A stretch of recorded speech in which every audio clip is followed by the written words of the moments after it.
Hello, welcome to another episode of Purple Insider. Matthew Coller along with Jeremiah Sirles, and we just finished up an entire podcast as the Vikings announced that they have traded, or I'm sorry, Adam Schefter have announced, but that they have traded for TJ Hockenson of the Detroit Lions.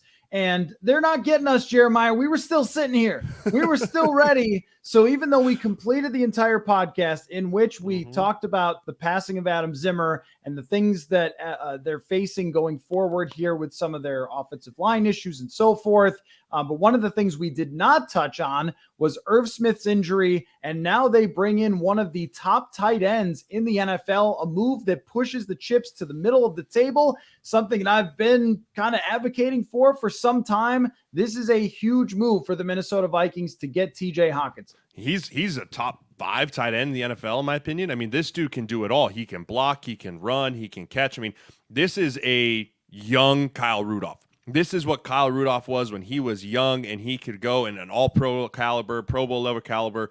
And, you know, Jared Goff just wasn't using him the way that they needed to use him.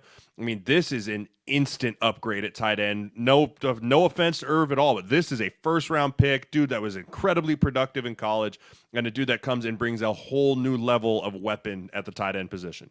Averaging 15.2 yards per reception this year, TJ Hockenson, and 26 catches to go along with that. I also think it was kind of clear. Now, the injury was random, just kind of a bad break for Irv Smith. But I also think it was clear that they either didn't know how to fit Irv Smith into this offense, or they weren't particularly happy with the way he was fitting in and decided that they needed to make a move. Plus, a high ankle sprain is something that can stick with you for the rest of a season. So it's not like you just go out, come back in, you're all good to go. And he's going to be out at least a month, probably more than a month. But then what this does is when you bring him back, it's no longer Irv and Johnny Munt season. It's you can load up 2 tight ends and have a, Jordan Reed and Vernon Davis type of situation from Washington that Kirk Cousins had. I mean, this is a significant weapon that they have added to their offense. Absolutely. You know, this is something that we talked about it for weeks now. Like, are we contenders or pretenders? Like, this pushes this offense into, I mean, I'll go back and put that bet that we had last week's episode of like, does this put Kirk in the top 7? Like, this could be the type of player that puts Kirk in the top 7 of quarterback percent or quarterback, what was it? Oh, I can't remember the word. Quarterback rating, I think. Correct. Quarterback rating, because when you have a tight end that is a safety blanket, and that is what TJ Hockenson is. That's what Kyle Rudolph was forever. That's what you see Dawson Knox is in Buffalo, Travis Kelce. I mean, you talk about a tight end that's like, things are breaking down. Things aren't great. Where's my big target over the middle that's matched up on a safety that I just put the ball at 8 feet in the air and he's athletic enough to go up and get it? No, that is TJ Hockenson. And then you add that to, we just did the whole pod on running the football. The play action game with a tight end that can stretch the defense over the middle of a field is so much better than the long, deep crossings over to Justin Jefferson and all that. And it just opens up more, because now when you have a tight end that's doing the seam routes and run up the middle, that safety's got to put his feet there and can't just sit back for the crossing over Jefferson. It's going to open up so much more. The faster they can get him in here, the faster they can get him up to date and ready to go and play, the more dangerous this offense is going to get. Okay, the Vikings are giving up a lot, naturally, for someone as good as TJ Hockenson. A 2023 second rounder and a 2024 fourth rounder and a 2023 fourth rounder and a 2024 fourth rounder. Did you catch all that? So really the highlight is the second rounder and then several fourth round picks to go with that. That is a big price to pay. And here's why I like it. I'll give you one real quick stat first for TJ Hockenson, which is that he has 6 catches over 10 yards, between 10 and 20 yards so far this year for 123 yards, which to me says that he can go over the middle, intermediate level passing, not just short passing to a tight end. He can go down the field more, but also run after the catch. And he's a guy that when the Vikings played, we talked about like, this is somebody you really have to watch out for. So now having him in the mix for this team, I think gives them a different dimension that they didn't have. But here's what I would say I like about it the most. It is a high price, but it's also an all-in price, and it sends a message to everybody who's a veteran player on this team. We are in it to win it. Like all these guys, Patrick Peterson, Zadarius Smith, these are not guys who have 10 years left to play in the NFL. They want to win right now. And you just went and got one of the best players at his position saying, we believe in you guys. And also the, here's a word for you, malleability of Kwesi Adafo-Mensah. Yeah, how about that? To say competitive rebuild in the offseason, which sort of hedged, but then come back and be like 6-1, let's go. I think that's a great message. And I also think it's a great approach to realizing, I don't know when the wheels are coming off this thing, but this year is our chance. That, and you gotta look at what KOC is doing. He's taking a little page out of the McVay playbook here, right? F them rookies. We don't need them picks, right? Like it's what McVay did in getting Stafford there. It's what McVay did in getting all these pieces. Von Miller, right? Like all these things he did that where he was like, picks are great, rookies are great. But we're seeing it in the Ed Ingram situation. Rookies are great, but they're not always proven. But if we can give up a second rounder for a proven tight end that is one of the best in the game, let's do it. Let's see what we can do. And now next year's second round pick, we're not going to have it, but we already have a key cog plugged into this machine already. So there's a new kind of way of the NFL that you're seeing that happen more for trusted veterans giving up things. But this goes back to, I don't think we overpaid for him. I don't think we gave up the farm. Yes, it was a steep price tag, but it wasn't the Christian McCaffrey price tag that the Niners just basically, or the Panthers just basically took the Niners to the cleaners and then kicked them out of the door and said, here's your hat, what's your hurry? I think this was a bit of a fair trade, but also Lions, what are you doing? What are you doing trading interdivision to a team where, I don't understand the Lions aspect of giving up Hockenson as much as I do the Vikings acquiring him.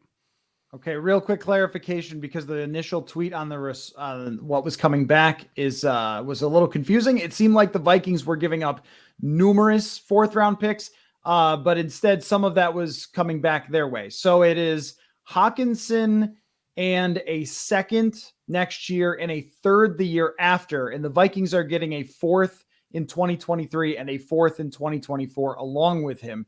There's another element of this as well, which is that TJ Hockenson is a young player who can be re-signed and you're allowed to keep him for the long term. So if you were looking for more than just a rent a player, that if you love him, which you probably will, he gets to be a long-term part of this, I think you found it. And I also feel like they evaluated Irv Smith and said he probably won't be a long-term part of this, that maybe the last coaching staff and the last front office was looking at him differently and how his fit was in the offense.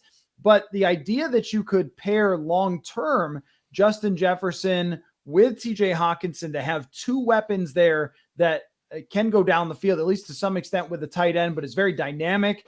That is a now and later type of move where you're starting to build out what are the pieces for the future. And now he looks like a key part of that.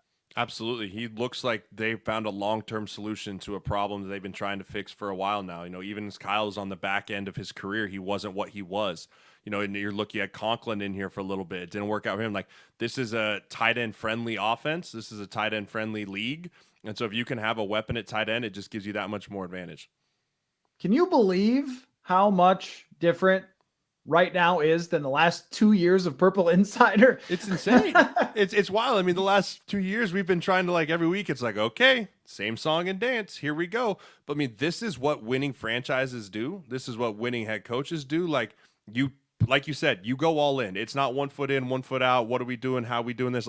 It's all in. And right now you look at the NFL, as wacky as a year it's been, the Vikings have every intention. That building has no thought that they can't go win it all. Because right now, with the way that the league is, with the way the division is specifically, they are right up there in the top 10 teams of having a chance to get into the dance and making something happen.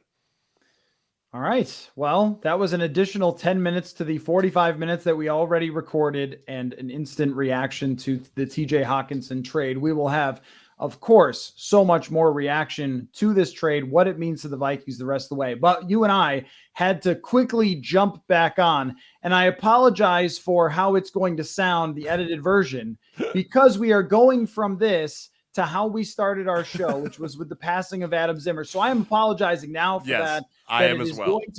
That is going to be a difficult transition. I'm going to put a break in before that. Okay, so we'll do it that way.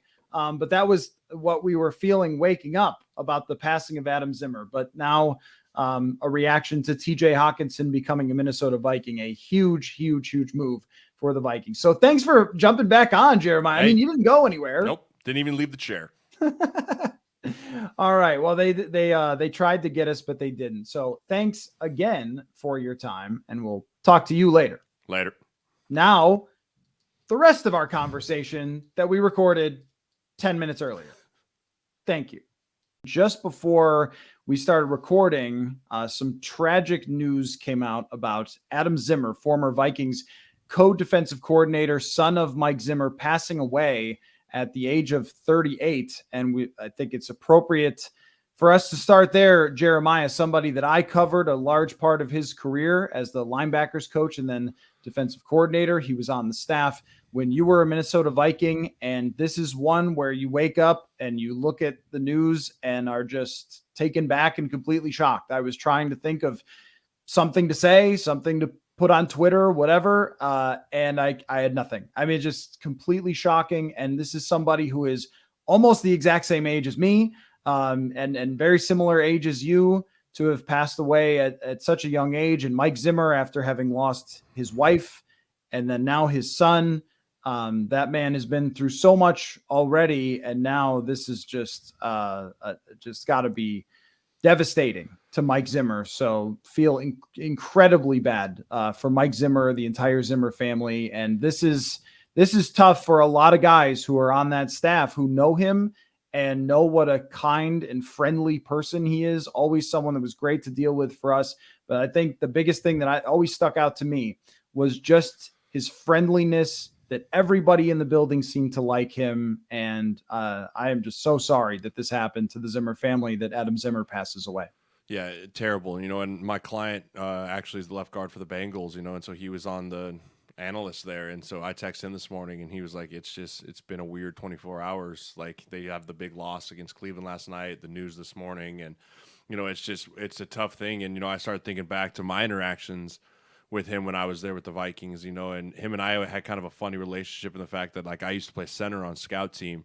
And one of my favorite things to do was to change the protections that weren't on the card to, like, be at the blitz protections, and I'd do it, and he would always kind of look at me and with the heavy eyes, and like eye roll, and and so we understood each other. We had a really good relationship in that front, and where we'd work together to try and give the best look that we could for the defense, But I echo everything you said as far as he was just a great guy to work with, very knowledgeable about the game. And just too soon, no one should ever have to bury a child, and for Mike Zimmer to have to bury a wife and a child, my heart goes out to them. And I saw that his daughter asked for prayers this morning. And so, just been praying for their family and praying for them and for just this terrible tragedy that's bestowed upon them. And, the NFL is such a small fraternity. I guarantee you there's not one team in the NFL that is not touched in some way, shape, or form by how Adam Zimmer or the Zimmer family in the tree of coaches and everything. So, the heart is heavy in the NFL world this morning, Minnesota world, and everywhere, with just prayers for Zimmer and his family. Right. He was on Sean Payton's staff when they won the Super Bowl. And so there are many, many players that came through and worked with him. And I remember Chad Greenway talking about him as a young coach coming to Minnesota, and Chad Greenway being a veteran player, and those two growing and working together as coaches, and up to the point where he was the co-defensive coordinator. But I think what stands out the most for sure is just that every person that I knew that knew him or worked with him, they all said that he was a joy to work with and a big smile on his face, a good guy to be around. And man, that is tough. And I was thinking about it too, that sometimes things just in football are imprinted in your mind. Scenes, things that you see, things that you observe when you're around game after game after game. And at the end of the Chicago game last year, final game of the season, Mike Zimmer knows it's over, and he grabbed Adam and Andre Patterson together. They have been together for so long. I mean, he's known Andre Patterson his whole football life, basically. And they took some pictures at US Bank Stadium together. And I guess in a way, it's like that they got to kind of have that moment together. Like, we were here together. We got to work as father and son. And those two, I know they were extremely close. I mean, Mike talked about during the pandemic, during the lockdown, like, what did they do? They went to the ranch and they watched football together and they grinded tape. And like, that's Zimmer is people know him as a hard football coach, but he's also an extremely family oriented person. And he would talk about his family a lot. And, his daughters are are dealing with this now as well. So, I mean, that is very, very difficult. I mean, guys like Eric Hendricks, played for him, with him, Troy Dye, that would have been developing underneath Adam Zimmer. So this is really difficult for everybody. Yeah, it just everyone involved is a difficult thing. I think there's a silver lining to it. The support for that family will be tremendous. From, like we said, from all over the league, and people will reach out and help any way that they can. And I mean, I know that all of Vikings Nation will be in support of Coach Zimmer, regardless of how it ended. Like there's things bigger than football. Life is bigger than football, and gives you a chance to kind of sit back, reflect, and look at it, and really kind of take a deep breath and say, we cover a gladiator sport, and we think everyone involved, from coaches to players, are these gladiators, but Mike was a dad first. Coach Zimmer was a dad first. Now he has to go and bury his son, and I just can't even imagine the feelings that he has. And so, again, I just can't echo the support that my family has for the Zimmer family and everyone else involved. Yeah, and we will make a tough transition into talking about the game, talking about the future. We'll do that in just a second. But I did want to ask you, because I know that you didn't play for the Vikings the year after Tony Sperano passed away, but that was still someone for you that was your offensive line coach. And the thing that maybe people don't know, that we don't talk about a whole lot, is position coaches become your uncle, your dad, the relationship between a position coach and their players is so incredibly close in many cases. And I know Tony was that way with his offensive linemen. I mean, what was that like for you? Like, what are the players who were coached by Adam Zimmer dealing with today? The relationship between your position room and your head coach, and it might have been different with Adam and his dad, but those are kind of the guys that stand in front and take the bullets for you. That's one thing Tony did. Zimmer was no shy to coming down on the O-lineman, but, Tony would always stand in the meeting room and say, hey, that's my fault. I got to get him coached up more. Or he took the bullets for you, so you had a lot of respect. And then you get in the meeting and you shut the closed door and he goes, all right, MFers, it's time to, there's that respect that you have. And so when you lose a guy that you would consider a mentor, and I mean, you spend so much time with your position coach, from OTAs to training camp to the season. Like, you just spend hours upon hours with these people, and you get to know their families. I mean, I have vivid memories of Tony and his grandson running onto the field, and we always used to joke, like, oh, bring your grandson around more because it puts you in a better mood. And so you just get to know their families. And I still actually talk to Mrs. Sperano sporadically, and I'll shoot her a text on holidays, or if I see a memory that pops up that's got Tony in it with me, and so it's just this weird void in your life that, a guy that for the majority of my career, he was there for me and really gave me my first opportunity to play, and then he passes away. It's a big void that you think about all the time still. Alex Boone and I talk about it all the time, and we kind of do the Tony voice, hey, Sirles. It's a tough thing to deal with. And as a player, it's one of those things that in the middle of the season, I couldn't imagine, if he was your coach right then. I mean, I think that being removed a little bit from the Vikings linebackers won't have quite as a dramatic impact, but it is something they'll carry with them through the rest of this year and through the rest of their career and the rest of their lives, because when you have someone that makes such an impactful, meaningful moments in your life, good, bad, ugly, whatever it is, because that is the relationship with your positional coach, it sticks with you. And then to know that person is gone, and I'd be shocked if you told me that Eric Hendricks, Troy Dye, Anthony Barr, all those guys didn't talk to Zimmer on a regular basis, just checking in, how are things going type of stuff. And that's just something that's just a huge void that you just can't fill anymore. Yeah. So again, very, very sorry to Mike Zimmer and his family, and the best to them at an incredibly, incredibly difficult time. Because, I mean, I wanted to make sure that it's clear, because we do talk about the football elements of this so much, that there was never a question about how Mike Zimmer felt about his family. And he always made that extremely clear, and how close he and Adam were. I mean, they had the same walk. They had it right. I mean, you know exactly what I mean. They had the same exact walk. They had so many of the same characteristics. But I think that Adam had a huge heart, and people may find out about that now that he's gone. But I think that's the one thing that's gonna stay. So we will make the difficult transition to talking about the game, and we'll do the things that we do and keep carrying on. But even just for me, somebody covering him for such a long time, and then to wake up and see that, like, truly shocking this morning. So let's talk about the win against Arizona and get into that. And we'll just go right into it with the offensive line play specifically. The run blocking for the Vikings, if it can do what it did against Arizona, they can win more football games. I wanted to focus on that element with you because it's something like when you run the ball with Dalvin Cook, you sort of take for granted that it's Dalvin Cook and you go like, yeah, that's kind of what they should do. But they have not been consistent running the ball all year. And really since 2020, where they were scaring opponents with their run game, like they did against Arizona, they are now the 4th ranked run blocking team in the NFL by PFF.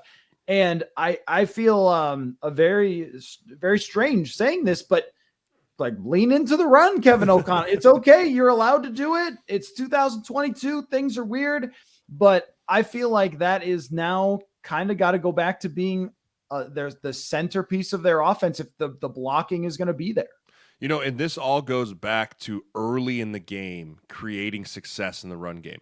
Every offensive coordinator, and I think we've touched on this before, but every offensive coordinator, if you don't have success running the ball early in the first quarter, gets nervous and they get scared.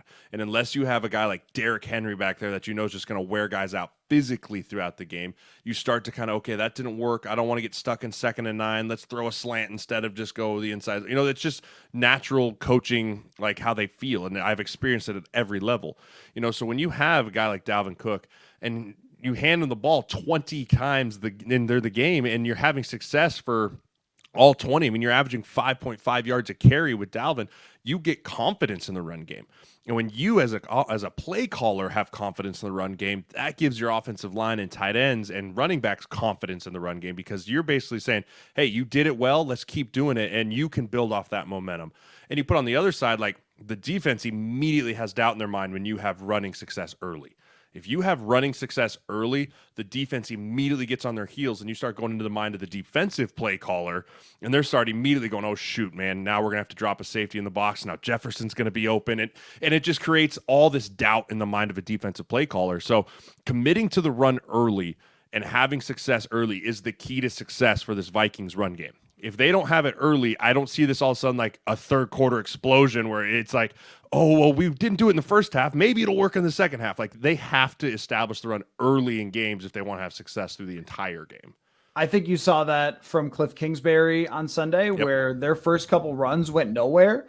And this, to talk about Mike Zimmer, like this was a case that he always made that I think was right, that if you just let them take it away from you, you're playing into their hands. Like that's what they want to do, that you do have to when the game is close. You can't do it down 17, but when the game is close, you have to continue to run the ball. And Arizona was just like, oh, you got us. Like, which, does speak to something we're going to discuss a little later about Dalvin Tomlinson, but the run defense was really good from the outset. But I love talking about the psychology of play callers, where even Kevin O'Connell had to realize in Philadelphia, they were down a couple of scores and had chances to come back in the game, totally stopped running, totally forced Kirk Cousins to take over that game as if he was Patrick Mahomes or Josh Allen.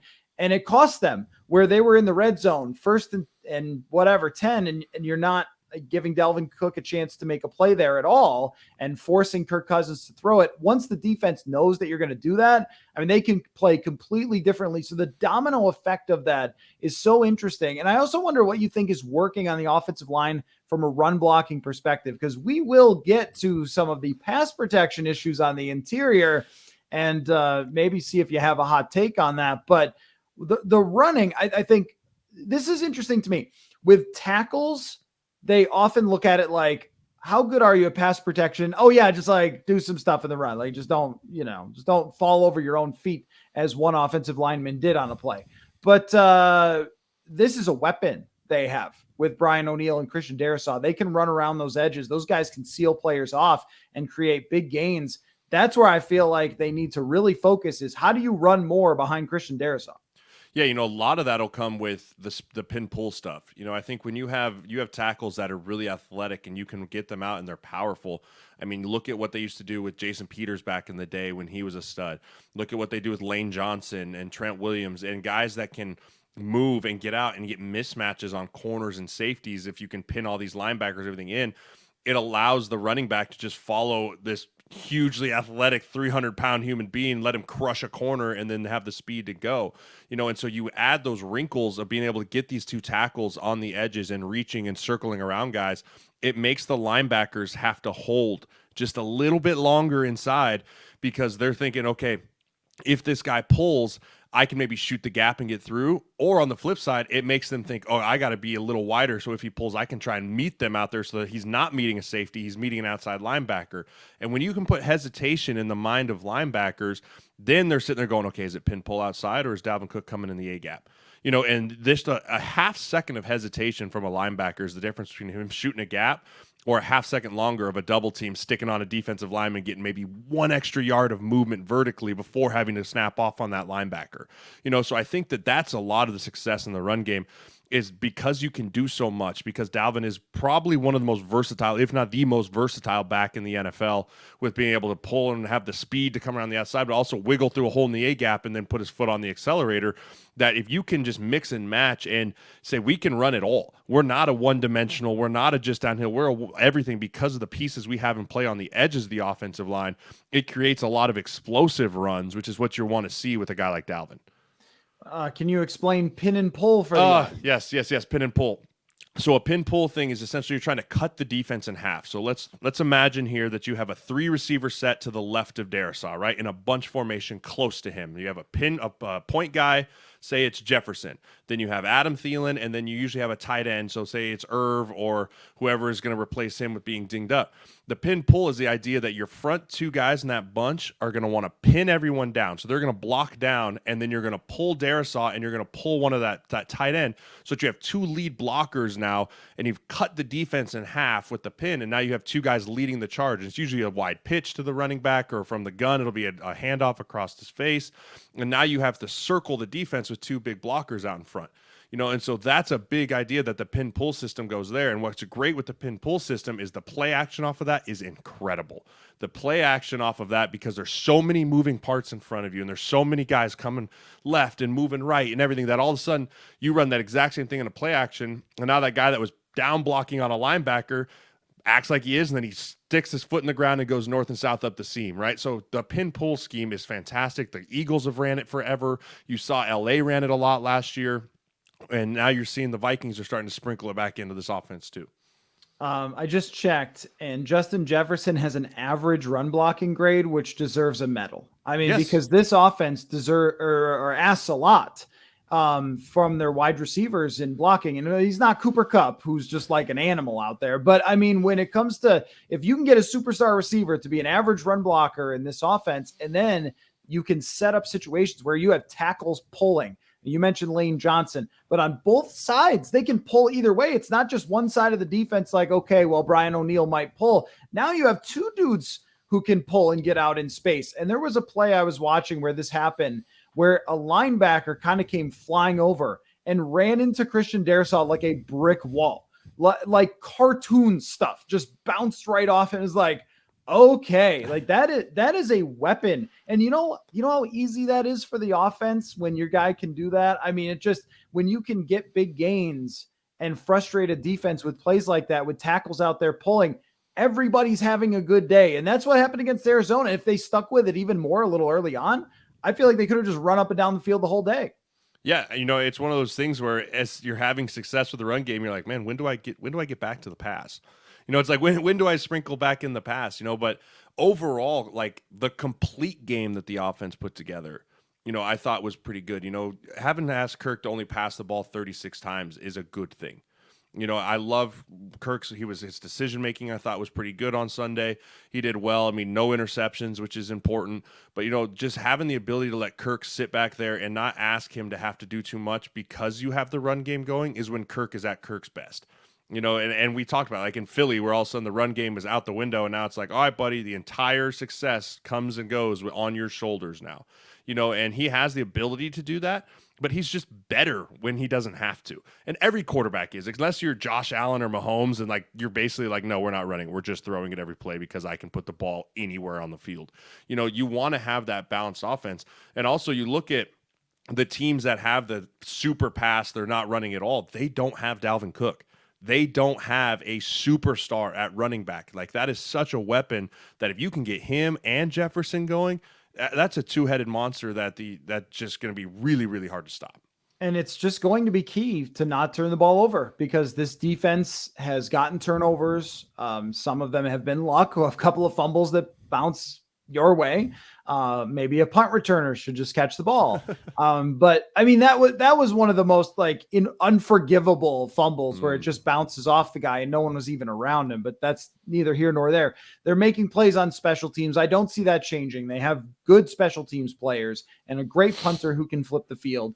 And I had this thought about Alex Smith and his win-loss record, and how Alex Smith's box score statistics were never special, but he won a lot of games by not turning the ball over. And Kirk had the strip sack in the game, and that really can't happen. And we'll get to that. But the not throwing interceptions, he had one game where he had 3 against Philly, and no other interceptions except for, let's see. Well, okay, so 2 more. He had one against the Bears, right? Bears, yeah. But that's and one against New Orleans. Yes. Okay, and so that's it. And if that's the case, that on a regular basis you are coming out of the game clean from the turnover perspective, you kind of just have to play that way as the Vikings, because I don't see anything changing where they flip a light switch and all of a sudden they're throwing for 320 yards a game. It's just not going to be who you are. And I think the best skill as a coach is being adaptable.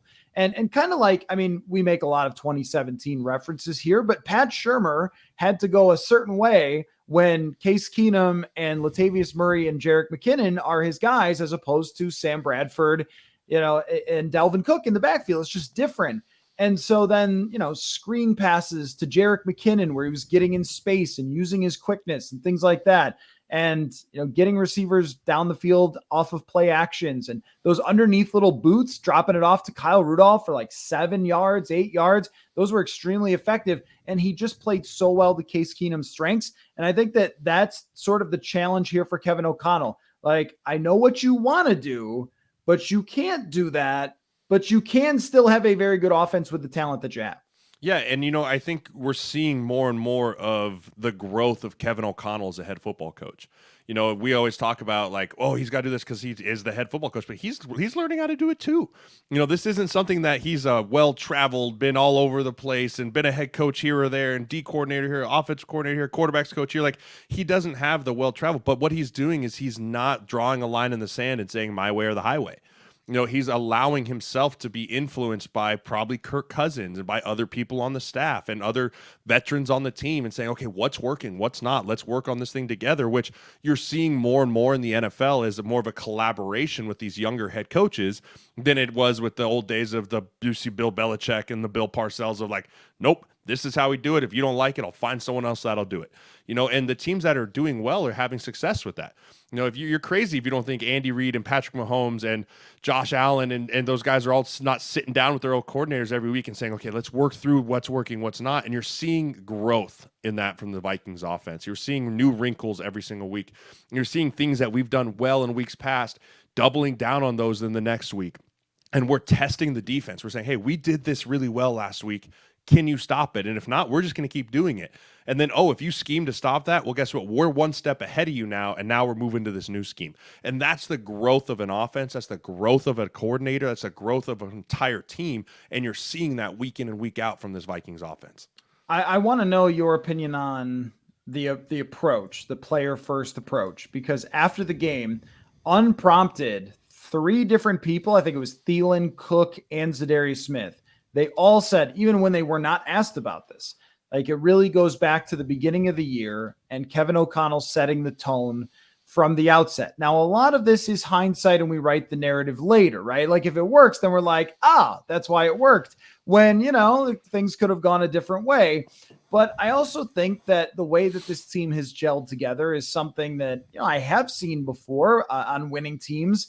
But it's sort of been pushed to the extreme where Kevin O'Connell is doing everything he can to encourage these players bonding with each other, bonding with the head coach. And I think that there is a part of me when I see the head coach after a failed third down have long conversations with all the offensive players being like, coach, you're on defense. Do you know what time the clock says, Kevin? At the same time, though, that communication that he's having, it sounded cliche. It was kind of like, oh, we're going to communicate. Like, are you though? And the answer is yes. And that has been a big deal. Like even Justin Jefferson cited like having a conversation with Kevin O'Connell. How can you put me in motion? Where can I line up that's going to get me away from some of these island corners? And the catch that he makes the other day was not against Arizona's best corner. And he had another great catch that was over a linebacker. And like, so lining him up in places like that was important to him, that he got to line up in different spots, and Kevin O'Connell found a way to make that work. And I feel like when you give players ownership over it, there's just something different there when it's not just I'm coaching and you do what I say. Yeah, it's skin in the game, right? Like whenever you go into like a contract negotiation or you go into any type of like group thing, it's like you want everyone to have equal skin or at least some type of stake in what's about to happen, right? Because then if it goes completely wrong, you'll be like, hey, this is on you too. This isn't just on me. Like we decided on this together. This wasn't, because so often you'd be like, well, coach told me to do it, so I did it. Didn't work. His fault. You know, it doesn't work like that when it's like, well, we talked about this and, oh, shoot, maybe I should have done this better. Or there's like an amplified piece to you that's like, I need to do this better because this was my idea. Like, I need to make this work. And so I think that there's a lot of that going on. And also, like, I agree. I remember seeing like, oh, he's over there talking like defense, but that's also putting trust in your staff. You know, you talk about the communication and the trust between coach and player and coach, but there's also got to be a staff trust, right? I think so many times some head coaches can get so micromanagey and so have, hey, I control everything all the time. You got to have trust in the people you brought to do this with you. You know, you got to have some trust. And ultimately, yeah, the buck stops with you and you have all those ultimate decisions. But the trust from the staff to staff side of it, too, is also the culture. Right, you have the culture of not just what the players first and coaches, but also just like the whole staff. And I think I experienced that in Buffalo for the first time. Like Sean McDermott and Brian Dable and Brandon Beane up there really bought all into this our culture. It's not my culture, it's our culture. And they would not bring guys into the locker room that they didn't feel felt their culture, even if they were great players. I mean, there was all the talks up there of like in 2018, I think it was, or maybe 19, the like trading for Antonio Brown. Right. And like there was a lot of in the locker room, like, I don't know if he fits here. And I think that everyone was just kind of like, he's a good player, but no, not for us. You know, I think that's what's being built at Egan right now, is that idea of this collective culture. We're all in this together and going through it, and everyone's got equal skin in the game. And right now it's working. So it's really easy to say, woo, go. But when adversity hits, it'll be really interesting to see how all of these pieces continue to fall in line with this going forward. I just looked up on Wikipedia skin in the game and where that came from. And it is cited to Warren Buffett, referring to like how much of his own personal investment is in it. So there you go. I never knew that. Now you know. So as great as that is, and as much as I think that what Kevin O'Connell has done is very impressive, because a lot of people say things, but backing it up is very different. Mm-hmm. Every coach says culture, whatever, want us to care about each other. But you actually do have to listen. You actually do have to implement these things. The health element of it has, I think, added an extra trust level for the players, that if you think that the trainers who are answering to the coach care about your health as a player, long-term and short-term, then it makes you think the coach cares about that as well. And there's a trust connection there that is being formed. So there's like many different like offshoots of this, like an octopus, and every arm is something different that matters. And right now, all 8 arms are working together for Kevin O'Connell to build a locker room that cares. But if Kirk Cousins gets sacked 11 billion times over the right guard, this will not matter. I am telling you, this won't matter, because Daron Payne, Jonathan Allen, they're coming, and Ed Oliver is coming, and the dudes from Dallas, it's a violent defensive line, they're coming. I think that it's time to make a change at right guard to Chris Reed, a veteran player who's been around, who is not a Dakota Dozier. He has been better than that in his career. And look, the numbers are just putrid. I mean, we're talking about Ed Ingram being dead last in the entire NFL in terms of pressures allowed from the guard position. Like that you're just going to get more strip sacks, more interceptions. Like if the goal is to not turn the ball over, you're going to start turning the ball over more if that pressure is coming. So, I mean, I don't know that they'll do it, but I think that they've given it enough time, an entire bye week. Like, you're kind of not a rookie anymore, and it's just not working. Yeah, it's a fine line of taking your lumps with a young player and a young rookie player and wanting to get him that experience because you see the ceiling that he has. And I'll be the first to say I was on the Ed Ingram train early, and I thought he played better early than he has in this middle part of the season. A lot of that comes with, okay, you were new, you were in the league, guys were figuring you out. Now there's things on tape that, much like I said earlier in the show about how an offense will continue to test a defense of things they've done well. You put on the flip side, a defensive lineman's going to watch, okay, what does he struggle with, and has he fixed it yet? Has he fixed the struggles of what he's doing with his outside hand or his outside leg or whatever it is that they're going to attack? And if you don't get it fixed, you're just going to keep seeing it. You're just going to keep continuing to get that. And that's a tough place to be as an offensive lineman. I've been there. It's one of those things where you hyper focus on maybe one thing, like, I got to fix this. And all of a sudden you're like, oh crap, there's another move that I was just so not worried about. And you can get in your own head. And 90% of O-line play is confidence. You have to have the confidence every time you break the huddle that you're going to walk up to the line of scrimmage and be like, I can whip you up in front. Like you're not beating me. I'm beating you. Ed Ingram, you can tell his confidence has slipped a little bit. And, so there's a fine line of what Chris Cooper and those guys are going to have to do. It's a production-based business. If you're not producing and you're not helping us win, we got to find somewhere else. But also, like, we believe in you, we drafted you, and we want you to be our starter, and so we need you to play better. So it's a fine line of challenging the player and saying we expect more out of you. And also, you know what? You're hurting the team, and we're a winning team, and we have to make a change. Well, and everyone else is seeing it as well. So this is the thing, like everybody in the offensive line room, everybody's watching the tape. They're all seeing it, and they all are aware that you traded away Jesse Davis for nothing, and that you also have this other guy who played well for the Indianapolis Colts last year right there on the roster. And, just to put it in context, Dakota Dozier in 2020, rated dead last by PFF in his grade, had a higher raw grade than Ed Ingram right now in pass protection. That's how badly. And what it comes down to with the PFF grades, it's really important to note this, is usually it comes down to how often are you catastrophically beat. And it's like on a play-to-play basis, your goal is to not get destroyed. And some guys can end up with very good grades when they're not throwing bodies around and they're not Christian Darrisaw, they're not a monster, but they could just be.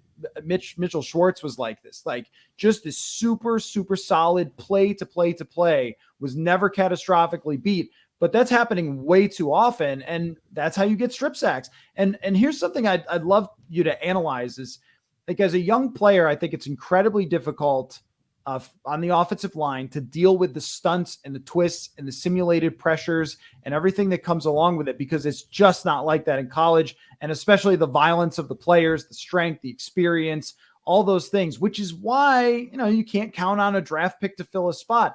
But specifically when you came into the league and saw all the different things that they could do on a down-to-down basis, like how challenging is that for a young player? It's extremely challenging, and I kind of have some firsthand basis of this because I have a rookie right now who I represent who's starting for the Bengals. And every week we are on the phone talking about things that he saw and things that he's like, dude, this is what is happening, and how you have one day to install third down. And if you're playing against a team that's an incredibly third down pressure, exotic stuff, like there's no do-overs, because come Friday, you're into the red zone and short yardage goal line. Like during the season, you get one day to really focus in on these third down crazy things. And like you said, the violence, and you really, as a young player too, you're not extremely comfortable in the offense yet. You still, when you break the huddle, as you get older, you hear the play call and you immediately know what's happening, and you immediately start analyzing the defense, right? Your mind shifts from assignment to, okay, what's my technique? What are they lined up into? As a young player, because you're still morphing your offense and it's a brand new offense, like you're breaking the huddle going, okay, my assignment is this. If we kill the play, my assignment is now this. Okay, now what is the defense doing? And that just takes time, and it just takes reps, and it just takes experience, and it's nothing you can just fix overnight. So I think for a young player, trying to do all of that is extremely difficult, which is why you don't usually see young offensive linemen having tremendous success their first year unless they're freak shows, right? Unless they're Rashawn Slaters and they're all pros right from the get. But those dudes are unicorns. It takes time, which is why I struggle saying you got to pull the plug on a young player, because you want to shake confidence even more, yank him. you've got to take your lumps, but at the same time, like, you have to take some ownership as a young player and be like, I'm not playing well. How do I fix this? Do I reach out? Do I take more meetings with Coach Cooper? Do I reach out and have more meetings with a veteran like Chris Reed, who isn't starting, but I'm sure he's a great teammate and he's going to want to help me? Like, do I sit down with Bradbury, who's played a ton of football, and be like, hey, what am I missing? What am not going well? Do I reach out to the guy who worked with Duke, one of the O-line gurus down at, do I reach out to him? And how do I fix myself? There's got to be some ownership in this. And I think that, I don't know Ed personally, but I hope that those are the things that he's doing. I hope he's got the right people in his ear, from his representation to who he surrounds himself with, to really help him grow through this, because this can be a bit of a turning point in his career of which path does he take. If he gets yanked, is it down the toilet and it's all over? Or if he keeps staying on this, can he develop and get better? Or if he does get yanked, does he take the path of, okay, I got to fight back and earn that starting spot?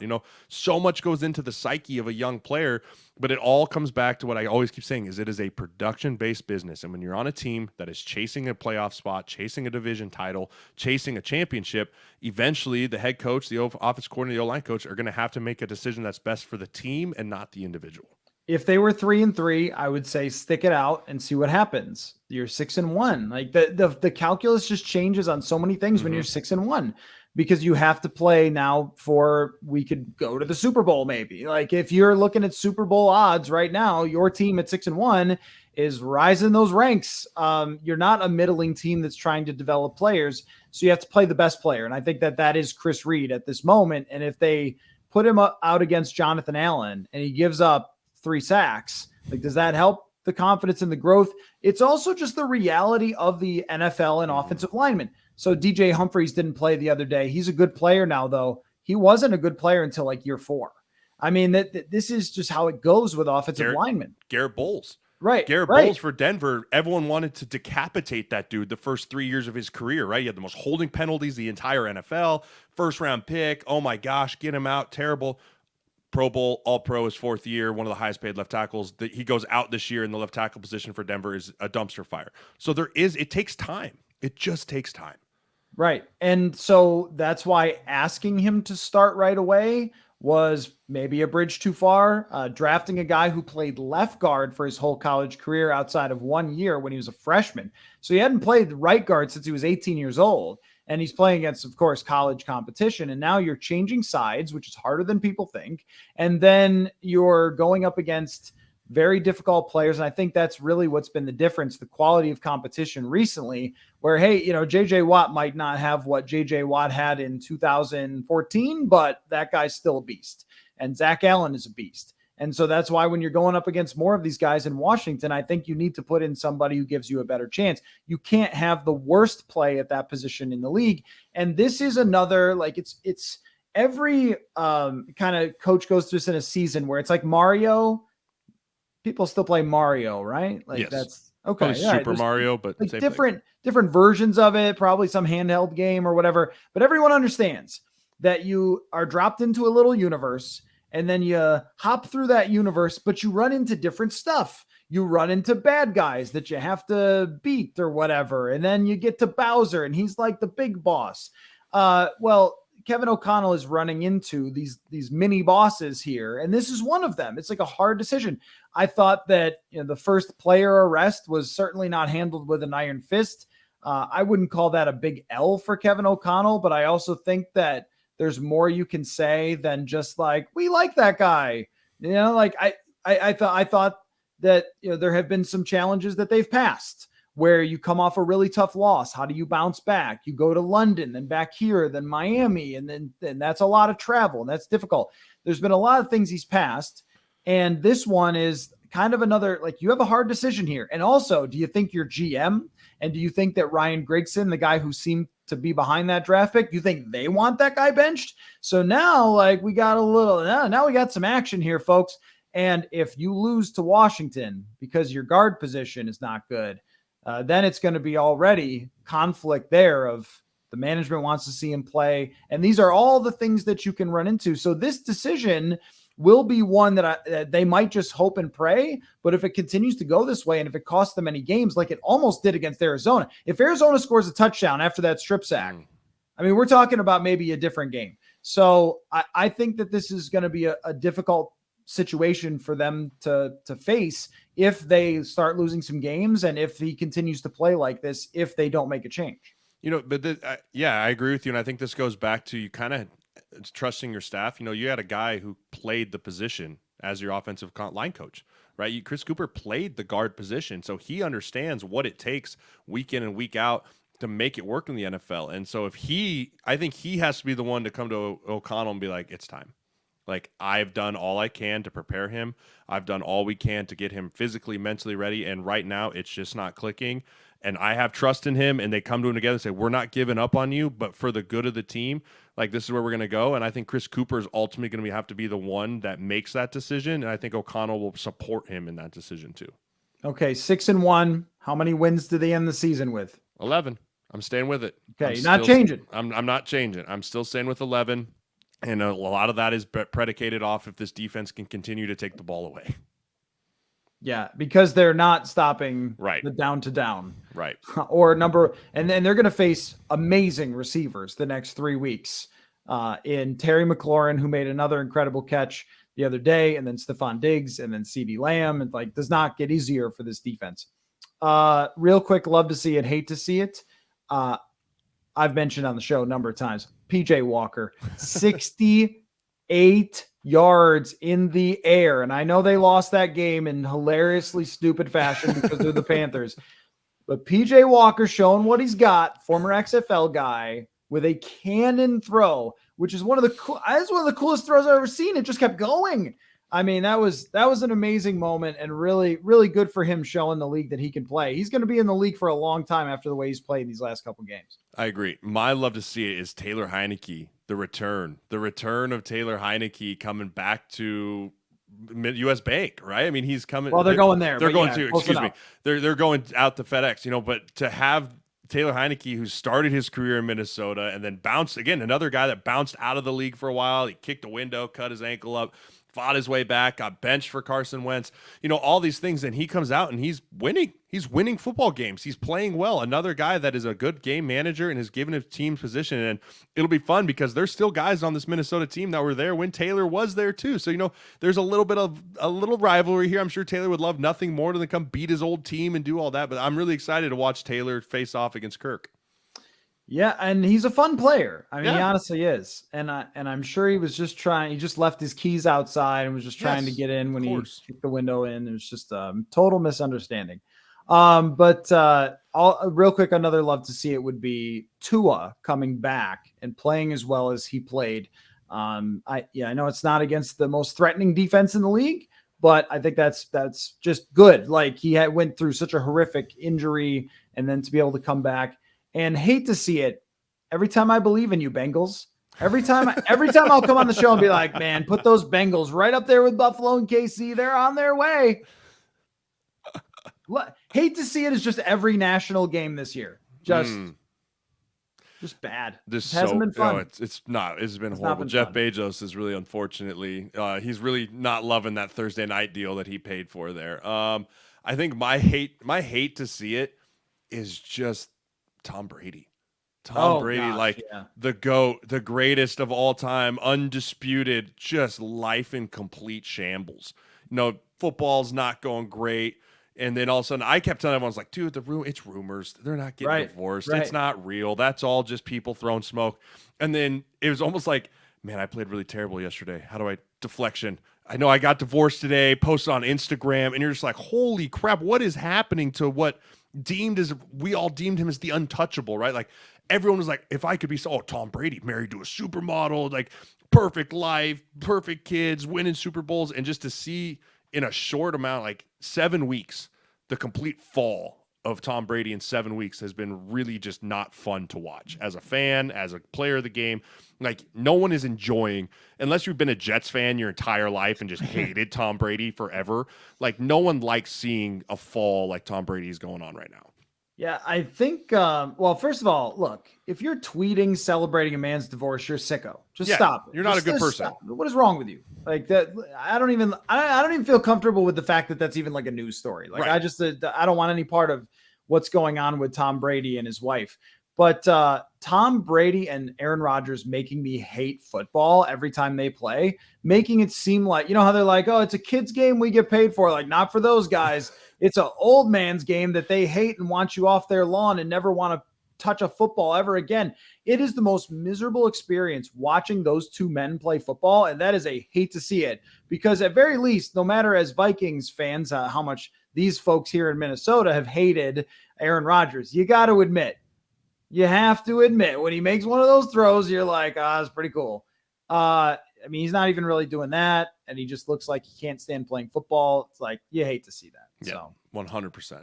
All right. Well, great stuff. As always, really appreciate your time. Again, our thoughts are with the Zimmer family and the passing of Adam Zimmer. And I appreciate, your comments on that, Jeremiah, and our support is with them for sure. So we will talk again next week after Kirk Cousins goes back to DC for the first time. That will be very interesting, and we'll see who's playing right guard at that time.